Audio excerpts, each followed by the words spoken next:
কোৱা 100ৰ ভিতৰত 105 পোৱাটো সম্ভৱ নে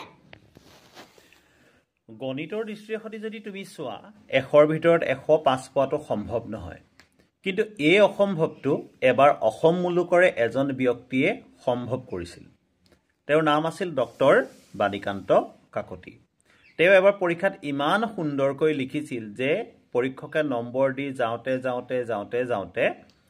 105 ওলালেগৈ কিন্তু তেখেতে কাটিবলৈকে জাগা নপহল ইমান সুন্দৰকৈ আৰু নিট এণ্ড ক্লিনকে ডক্টৰ বাণীকান্ত কাকতিয়ে লিখিছিল এইটো তেখেতৰ নিম্ন শ্ৰেণীত থকাৰ সময়ৰ ঘটনা ডক্টৰ বাণীকান্ত কাকতিৰ জন্ম হৈছিল বৰপেটা জিলাত আৰু ঠাইটুকুৰ গাঁওখনৰ নাম আছিল বাটিকুৰিহা গাঁও দেউতাকৰ নাম আছিল ললিতৰাম কাকতি আৰু মাকৰ নাম আছিল লাহুবালা কাকতি বুজি পাইছে না এটা পাইছো তেওঁৰ জীৱনটো বিভিন্ন ঘটনা উপঘটনাৰে সৈতে পৰিপূৰ্ণ এবাৰ কি হ'ল তেওঁ যেতিয়া ডক্টৰেট ডিগ্ৰী লাভ কৰিলে তেওঁৰ ঘৰৰ ওচৰৰ বহু ব্যক্তিয়ে বুজি নাপালে সেই ডক্টৰেট ডিগ্ৰীটো কি তেওঁলোকে বহুতে ভাবিলে তেওঁ ডাক্তৰী পাছ কৰি আহিছে বুলি বহুতে আকৌ কথাটো কিছু পৰিমাণে বুজি পাই পেলাই ভাবিলে যে ডক্টৰ বাণীকান্ত কাকতিক লাজ দিয়া যাওক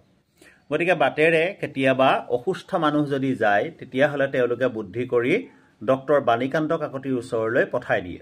যে সৌজন নতুন ডাক্তৰ আহিছে তেওঁৰ ওচৰত চিকিৎসা কৰাগে যোৱা বুলি লাজ দিবলৈ মানে বুদ্ধি কৰিছে তেতিয়া ডক্টৰ বাণীকান্ত কাকতিয়ে কি কৰিলে তেওঁ নিজেও অকমান লজ্জিত বোধ কৰিলে আৰু কৰি তেওঁ হেমিওপেথিক মানে চিকিৎসা বিজ্ঞানৰ কিছুমান কিতাপ কিনি আনিলে আৰু তেওঁলোকৰ কিতাপবিলাক পঢ়াৰ পিছত দৰব দিবলৈ তেওঁ শিকিলে হেমিওপেথিক দৰব তেওঁ দিবলৈ আৰম্ভ কৰিলে গতিকে সাহিত্যৰ ডক্টৰেট ডিগ্ৰী লাভ কৰাৰ পিছতো ডক্টৰ বাণীকান্ত কাকতিয়ে চিকিৎসা বিজ্ঞানৰ ছাত্ৰৰ দৰে মানুহক চিকিৎসা কৰিবলৈ আৰম্ভ কৰিলে গতিকে এনেকুৱা বৰ্ণিল জীৱন পৰিক্ৰমাৰে সৈতে আমাৰ অসম ভূমিত জন্ম হোৱা এজন ব্যক্তি আছিল ডক্টৰ বাণীকান্ত কাকতি